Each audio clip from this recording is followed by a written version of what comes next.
Alright, magandang gabi po sa inyong lahat mga kababayan. Batang Maynila to, it's nagkakaboljakan na naman itong si Sara Duterte at si Jose Claire Castro. Alam niyo ba yung dahilan ng boljakan? Ito pong 20 pesos per kilo na bigas.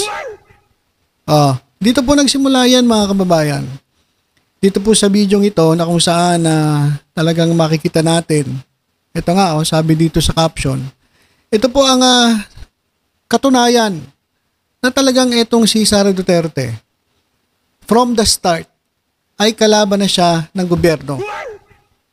At ginamit niya lang si PBBM para manalo sa pagkabise.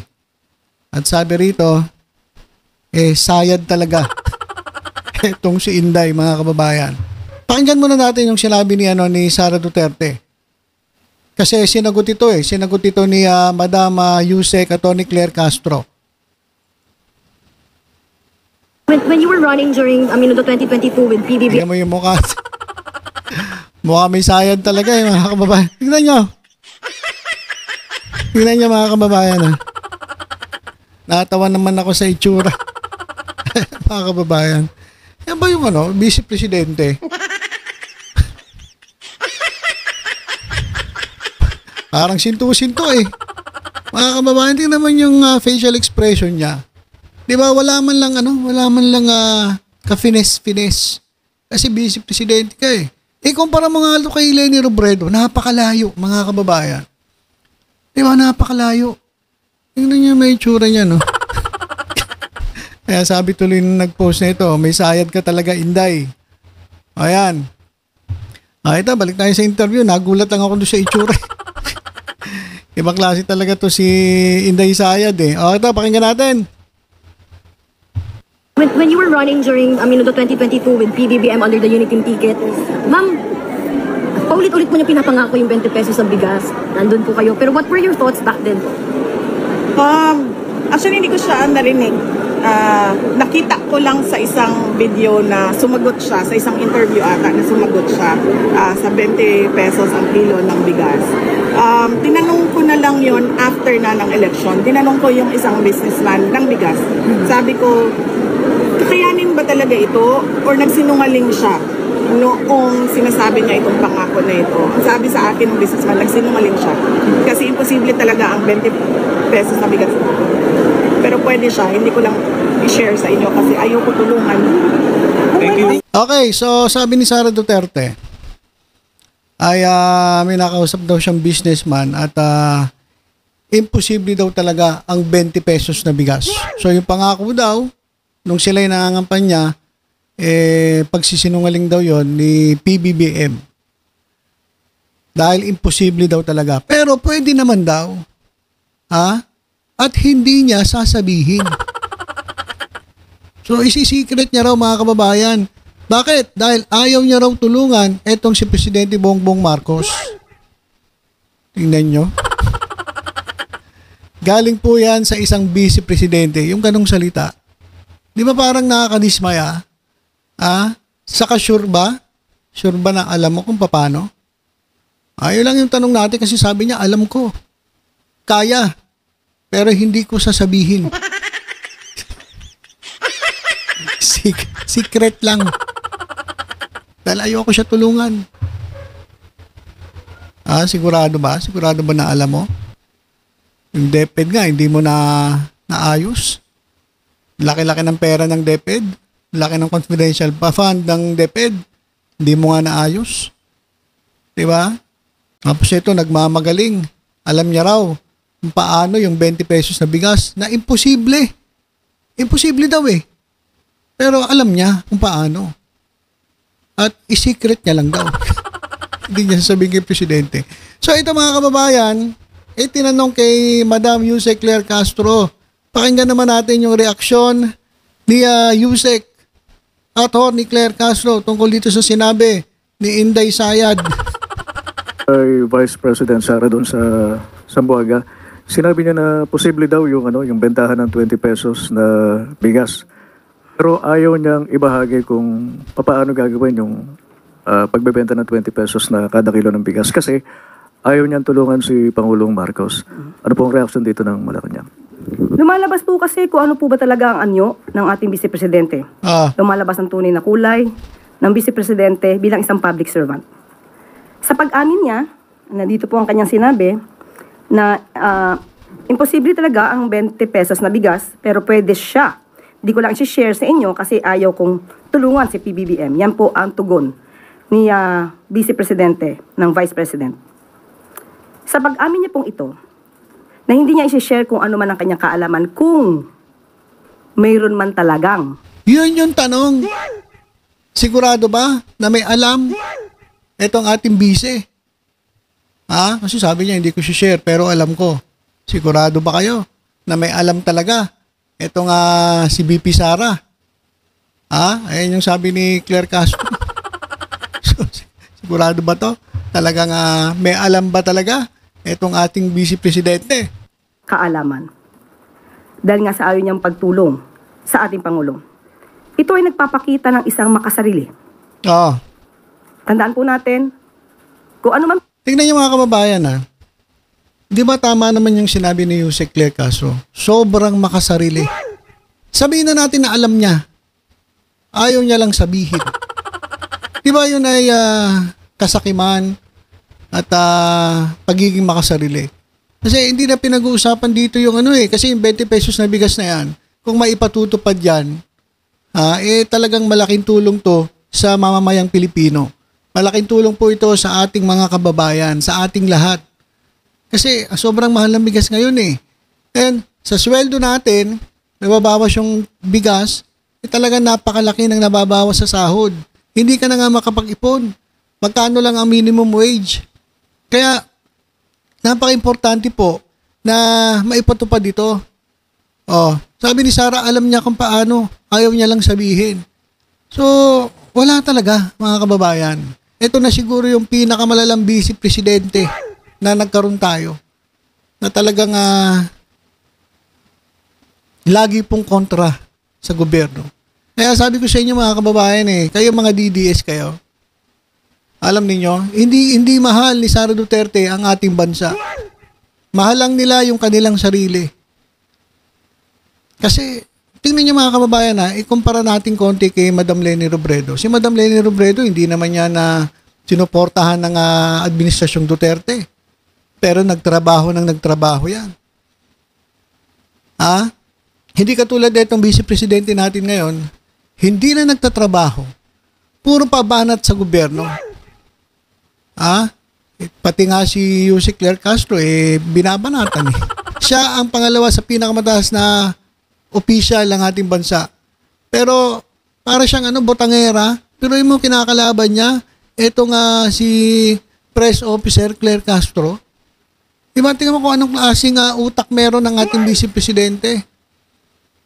Tapos, eto ngayon, alam niya raw, di dapat tulungan mo ang bansa. Sige nga, Vice President. Kapag nailabas mo ang formula para talagang matupad ang 20 pesos na bigas na yan, na sinasabi mo, na alam mo, sige, titigil ako, hindi na kita babatikusin. Pero pag hindi mo nailabas, wala, kwento ka lang. Kwentong barbero ka lang. Wala kang pinag-iba kay Maharlo ka. Maglalabas daw siya ng video, umabot na ilang taon na, wala namang lumabas sa video. Meron silang nilabas si video ni Harry Roque, pero AI generated. Para ka rin si Cathy Bunag. Si Cathy Bunag, nasabi niya meron daw siyang USB. Nasa na yung USB, Cathy Bunag, hanggang ngayon, wala pa rin. Tapos ngayon, ito naman si Sara Duterte, meron daw siyang secret formula. Paano magkakaroon ng 20 pesos na bigas pero hindi niya sasabihin. Wala yan, hindi totoo yan. Kalokohan yan. Hindi totoo. Walang alam yan. Imposible. Mas magaling ka pa? Mas magaling ka pa kay dun sa mga advisor ni Pangulong Bongbong Marcos? DepEd nga, hindi mo na ayos. Tapos ngayon ito, nagmamagaling. So, makasarili. Mga kababayan, anong klaseng Vice Presidente meron tayo? Kawawa po talaga kapag ito, naging presidente, ayaw mo na. Lulubog po ang Pilipinas, mga kababayan. Ano po ang kaalaman na mayroon kayo? Para sa taong bayan, ito po dapat ay agad-agad na isinasagawa at hindi po dapat ito tina-timing. Hindi ba na po naiisip ng Vice Presidente ang kapakanan ng taong bayan, lalo na po yung iba ay nahihirapang bumili ng bigas kahit na nga po mababa ang presyo ng bigas? Wala nga po, Madam Claire. Wala pong pakialam yan sa taong bayan eh. Saka yung sinasabi niya na alam niya, joke lang yun. ako hindi ako naniniwala na alam niya.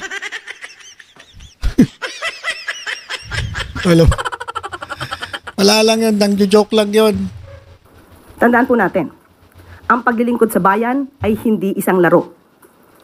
Ang gobyerno, ang bansa ay hindi isang malaking playground. Huwag naman po sana maging asal bata ang Vice Presidente. Huwag ka daw maging asal bata, VP Sara Duterte, sabi ni Claire Castro. Biruin mo, salita galing sa press officer na kung ikukumpara sa posisyon mo bilang Vice President, malayo ang agwat ninyo. Pero, kapag nagsasalita, para namang mas matalino pa si Madam Claire Castro kaysa dito kay Sara Duterte. Kasi tignan nyo lang yung pagbumukha nito. Tignan nyo yung pagbumukha niyan.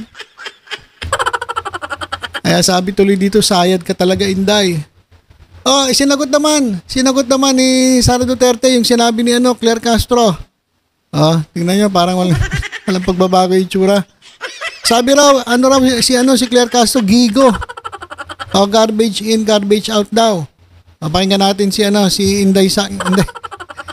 Inday Sayad tuloy na sasabi ko. Inday Sara Duterte. Sinabi ng palas na huwag kang asal bata makasiri doon sa remarks mo na hindi mo ituturo kay BBM kung paano ibababa yung 20 pesos na kilo ng bigas. Kanino galing yan? Claire Castro, yung best friend mo. Sabi ko na nga, diba, huwag na tayo makinig kay Claire Castro kasi isa siyang gigo. Garbage in, garbage out. Tama na. Alright, so yan naman yung sagot ni Sara Duterte. Sinabi ang gigo raw si Jose Claire Castro. Garbage in, garbage out. Huwag na raw pakinggan si Claire Castro. Sa totoo lang, mas gusto ko pa makinig kay Claire Castro kaysa sa'yo Kasi wala kami natututunan sa'yo Lahat ang naririnig namin sa'yo, puro lang paninira Buti pa kay Madam Claire Castro, dami naming naririnig na magagandang programa ng presidente, ng gobyerno. Sa'yo, Madam BP, pasensya ka na po. Pero lagi namin naririnig sa inyo, puro na lang paninira. Hindi ka ba nahihirapan, Madam BP? Yung lagi kang galit, yung lagi kang laging puot at galit yung nasa puso mo. Di ba parang ang hirap po nun? Nakakatulog pa ba to ating Vice Presidente? Ang hirap nun Yung nakatanim sa puso mo, galit, puot. Every time na interviewin ka, lagi ka na lang lagi kang galit, lagi kang merong paninira.